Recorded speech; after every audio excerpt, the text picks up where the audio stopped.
right, here we are in the backyard. Here we are in the backyard, and so I'm going to do a little explanation about DG, what DG is.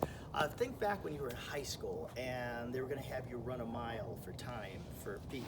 And so you run around the track. The running track, that red earth, is called DG. It used to be called DG, now they make them out of plastic. But in the old days, we actually had DG. So what this DG is decomposed granite. It's kind of a sandy material, but it packs down really well. And we're going to crown it so that when it rains, the water goes to the sides. Otherwise, if you leave it flat, rain gets in it, and if you step in it, it makes big divots. So little things like that we learned over time.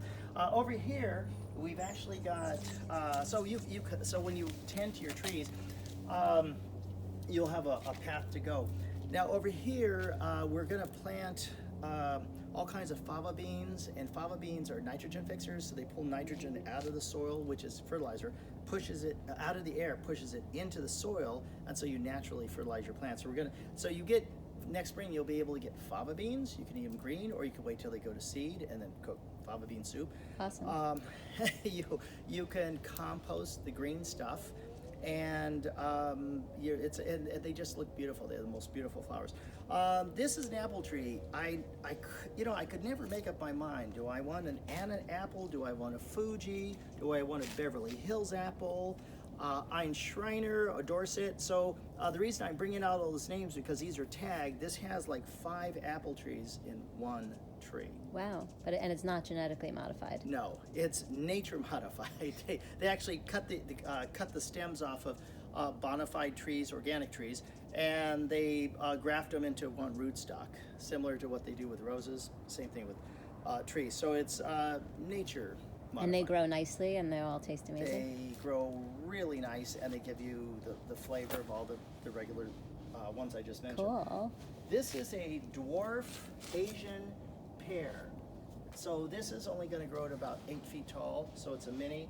This one here, we were going to espalier it, pin it up against the wall, then we changed our mind, pushed it back, because we have a passion fruit, and this guy is going to grow really fast. He's going to probably reach the front yard. Oh, wow. Right down the wall. Yeah. Excellent. It'll go just along the wall. Tons of passion fruit, hundreds. Okay. And it'll grow in the back over here where there's shade. So it's going to grow both ways. So cool. And you get a green wall out. How long might that take? Oh, I'll take a season. It'll take this year to grow. And then the drip irrigation, I should mention a little bit about that. So drip irrigation, it's got a copper shield, Rainbird copper shield irrigation technology. So it has a little strip of copper every 12 inches, and so that naturally keeps roots out. The copper creates a negative ion that creates an acid that pushes roots out, and it keeps them out at bay, so you don't have to blow herbicide through it.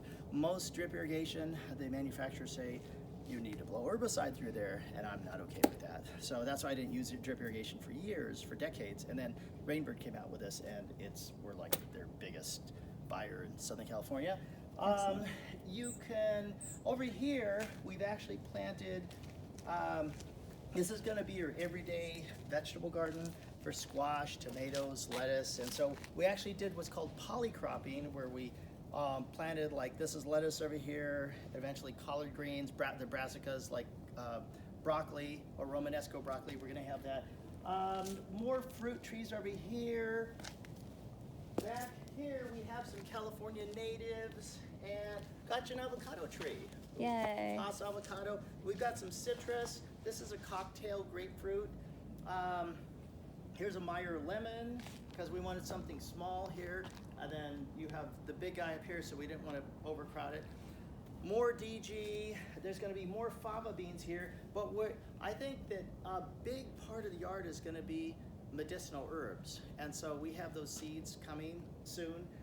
In the meantime, we've got all this drip irrigated. We've already started with a few medicinal herbs over here, but this whole thing is going to be loaded. This is going to be a dictionary of medicinal herbs. And we're really excited about the little lady here. She's actually going to be taking a shower as soon as the sun comes out, because it's a solar-powered pump, solar-powered meditation fountain.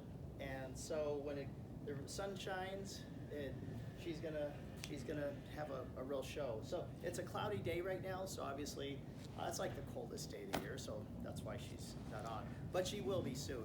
A little bench, I played with it for about an hour this morning trying to figure out where would be the best place. I didn't put this in front because over here, I would imagine you're gonna spend time reflecting, and this is we'll call it a sacred spot.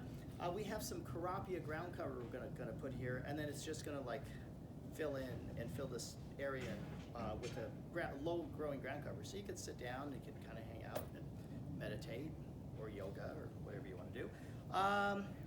And that's about it. So thanks for joining us.